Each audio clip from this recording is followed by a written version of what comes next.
నాయకులకు పాత్రికేయ మిత్రులకు అందరికి కూడా పేరు పేరు నమస్కారాలు.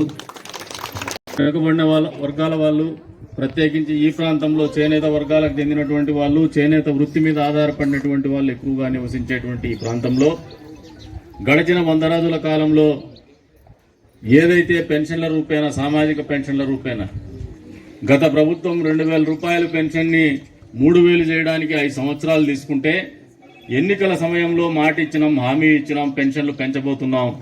మేము అధికారంలోకి వస్తే ఎక్కడైతే మేము మేనిఫెస్టోని ప్రకటించినామో ఈ రోజు నుంచి 3 నెలల పాటు మళ్ళీ ప్రభుత్వం ఏర్పడడానికి సమయం ఉంటుంది. ఈ 3 నెలల్లో కూడా మేము ప్రకటించినటువంటి మేనిఫెస్టోలో పొందపరిచినటువంటి హామీ మేరకు 3000 రూపాయలు, 4000 రూపాయలు పెన్షన్ చేస్తామని చెప్పేసి 1000 రూపాయలు కూడా మేము అందిస్తామని చెప్పేసినటువంటి మాట నిలబెట్టుకుంటూ ప్రభుత్వం ఏర్పడినటువంటి మొదటి రోజునే 1వ తారీఖున 4000 రూపాయలు పెన్షన్తో పాటు 3000 బకాయి రూపంలో మీకు 7000 అందించినటువంటి ఘనత ఈ ప్రభుత్వానికి దక్కుతుందని ఈ సందర్భంగా తెలియజేస్తాను.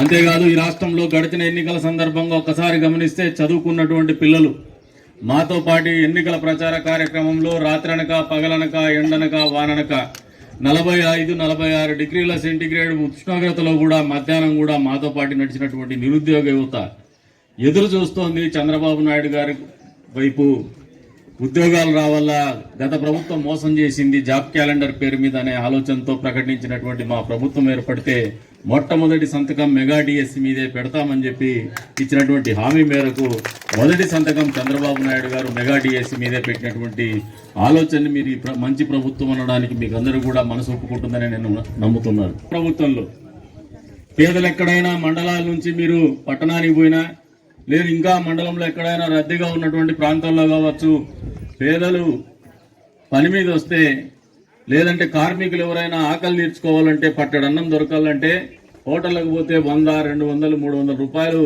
వసూలు చేస్తారు. కాబట్టి 5 రూపాయలకి అందరికి కూడా టిఫిన్ కానీ, మధ్యాహ్నం భోజనం కానీ, రాత్రి భోజనం కానీ ఇచ్చేటువంటి కార్యక్రమం రూపేణా అన్నా క్యాంటీన్ అని పెడితే, గడిచిన పాలకులు జగన్మోహన్ రెడ్డి గారు రాగానే అన్నా క్యాంటీన్లు మూసేయించినటువంటి ఘనత అయిందైతే, ఈ ప్రభుత్వం ఏర్పడినటువంటి 100 రోజుల్లోనే 175 నియోజకవర్గాల్లో కూడా అన్నా క్యాంటీన్లకు తెరిచినటువంటి ఘనత మాది అని చెప్పేసి కూడా ఈ మధ్య, అందుకనే ఇది మంచి ప్రభుత్వం అని చెప్పేసి మీకు సందర్భంగా తెలియజేస్తాను.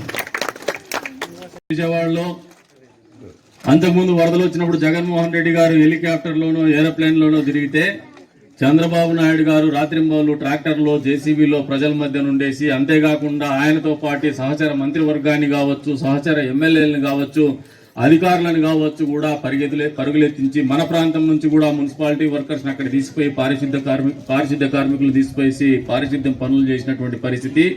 అధికారులతో కూడా వరద బాధితులను ఆదుకునడంలో పూర్తి స్థాయిలో ఆయన చూపినటువంటి చొరవ అమోఘం అని చెప్పేసి 100 రోజుల్లో మేము సగర్వంగా, సవినయంగా మీకు అందరికి కూడా తెలియజేస్తాం. అంటే ఒక సంక్షోభం వస్తే, ప్రజలకు కష్టం వస్తే ఒక నాయకుడు ఏ రకంగా స్పందించాలనో ప్రజలందరూ కూడా మెచ్చుకునేటువంటి విధంగానే చంద్రబాబు నాయుడు గారు కావచ్చు, ఈ ప్రభుత్వం కానీ స్పందించిందని చెప్పేసి మీకు, అందుకనే ఇది మంచి ప్రభుత్వం అని మీకు అందరికి కూడా తెలియజేస్తా ఉన్నాం. రైతాంగం పెద్ద ఎత్తున ఉన్నటువంటి రాష్ట్రం ఇది.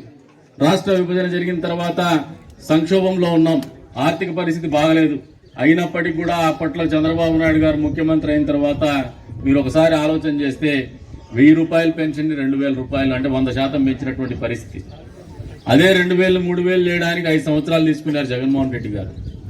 ఒక్కసారి అవకాశం ఇస్తే ఏదైనా మంచి జరుగుతుందేమో అని మోసపోయినటువంటి ప్రజానీకం 50% ఓట్లు, 151 సీట్లు ఇస్తే ఆయన చేసింది ఏందిరా అంటే, పరదాలు కట్టుకొని బస్సుల్లో ప్రజలకు దూరంగా బతికినాడు, ప్యాలెస్ల్లో. కానీ ప్రజల మధ్యన ఎప్పుడు కూడా బతికినటువంటి పరిస్థితులు లేవని చెప్పేసి కూడా మీకు ఈ సందర్భంగా తెలియజేస్తున్నాం. దానికి భిన్నంగా ఈ 100 రోజుల కార్యక్రమంలో, ఈ 100 రోజుల పరిపాలనలో ముఖ్యమంత్రి అనే వ్యక్తి 1వ తారీఖున వాలంటీర్ వ్యవస్థ మాత్రమే పెన్షన్లు పంపిణీ చేయగలుగుతుందనేటువంటి పరిస్థితుల నుంచి భిన్నంగా సచివాలయ సిబ్బందితోటి, అధికారులతోటే 1వ తారీఖున పొద్దున్నే 5 గంటలకు మొదలు పెడితే 8-9 గంటలకు 90% మేర పెన్షన్ల పంపిణీ కార్యక్రమంలో ముఖ్యమంత్రి స్థాయి వ్యక్తి దగ్గర నుంచి, ముఖ్యమంత్రి గారి దగ్గర నుంచి స్థానిక ఎమ్మెల్యే, స్థానిక కౌన్సిలర్తో, అదే రంగా వార్డు మెంబర్ కూడా పెన్షన్ల పంపిణీ కార్యక్రమంలో ప్రజల వద్దకు పంపించేటువంటి కార్యక్రమం మా 100 రోజుల పరిపాలనలో జరిగిందా లేదా అని ఒక్కసారి ఆలోచించారు. మా నాయకత్వానికి, గత నాయకత్వానికి ఉన్నటువంటి తేడా. అంతేకాదు, వచ్చే రోజుల్లో గతంలో ఈ చేనేత కార్మికులకు ఎక్కువగా ఉండేటువంటి ప్రాంతం ఇది. ఈ ప్రాంతంలో నుంచి సగర్వంగా చెప్తా ఉన్నాను, గత పాలకులు మీకు చేనేత పెన్షన్ల పంపిణీ రూపేణ మిమ్మల్ని మభ్యపెట్టినారు, మోసం చేసినారు. కొద్ది మందికి మాత్రమే వచ్చింది. ఈ రోజున ఏదైతే గుదిబండగా మారినటువంటి జీఎస్టీ, మామూలుగా అంతకుముందు సబ్సిడైజ్డ్ యార్న్ ఉండేది, అంటే మీరు రేషన్ మీద సబ్సిడీ ఇచ్చేటువంటి వాళ్ళు, అది మూతపడింది. నేషనల్ ల్యాండ్లూమ్ డెవలప్మెంట్ కార్పొరేషన్ మూతపడింది. అంతేకాకుండా నేసినటువంటి వస్త్రాల మీద కూడా మళ్ళీ జీఎస్టీ విధించినటువంటి ఆ ప్రభుత్వాలు మనం గతంలో చూసినాం. ఈ రోజున ముఖ్యమంత్రి గారు చేనేత వర్గాలకు మనసిప్పి మాట్లాడుతూ ఉన్నారు. ఏదైతే మాకు జీఎస్టీ ఉందో దీన్ని పూర్తి స్థాయిలో తొలగిస్తాం. ఒకవేళ మేము జీఎస్టీ తొలగించడంలో ఏదైనా ఇబ్బందులుంటే చేనేతలు నేసినటువంటి వస్త్రాల మీద ట్యాక్స్ అనేది పన్ను అయితే విధించకుండా దానికి వేవరించేటువంటి పరిస్థితి, దాన్ని తీసేసేటువంటి పరిస్థితుల్లో చేనేత వర్గాలను ఆదుకుంటామని చెప్పేసి కూడా మీకు అందరికి కూడా తెలియజెప్తాను.